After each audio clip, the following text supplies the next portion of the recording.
This has been done before in Europe. I think certainly the Lions were famous for starting it out, and it was obviously, when you're looking for these teams, this is a theme that the European Tour came up with, and I was very comfortable and happy to buy into it and believe in it, and it's really worked out very nicely, as you would have seen in the video. But just looking at like we have a wall with the Roll of Fame of who've played, and being able to look at those names and go through it. 164, it's just startlingly small amount of players.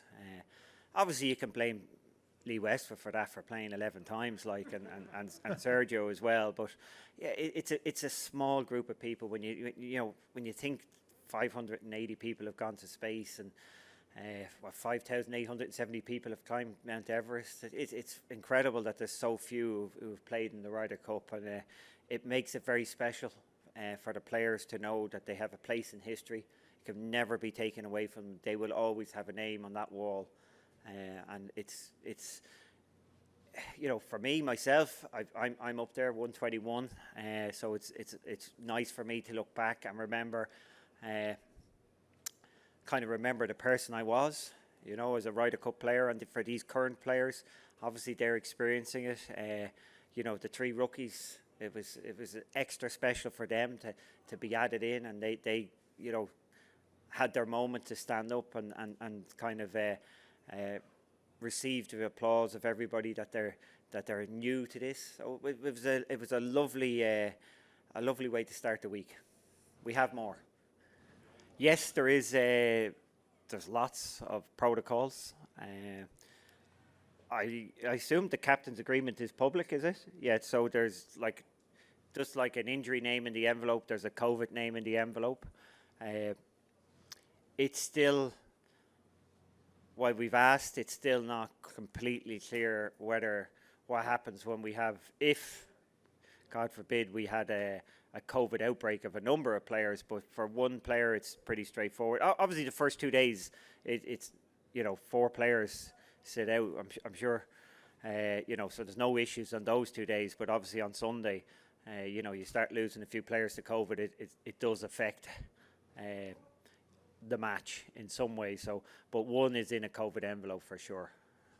We're all golfers, and somebody like myself who's been brought up and traditionally in a windy, linksy store, we like a bit of wind, but we're not asking for it to be everybody blown off the golf course. So a little bit to test us. What was there today was very nice, but we're not, I've got a group of great ball strikers. I don't want them blown off the golf course. So I'm very comfortable what we saw today, but not looking for any more. And I think my guys are good enough anyway if there was no wind, as they're familiar playing golf around the world, and the quality of their ball striking is right there. So no, we're not depending on a windy week at all. There's a injury envelope, there's a COVID envelope. We haven't quite clarified exactly what the position is, how many is too many with COVID, no. So there would be more than one player's name in the There's COVID. an injury envelope and there's a COVID envelope, so that's 2 separate envelopes at this stage, maybe the same name as in both envelopes.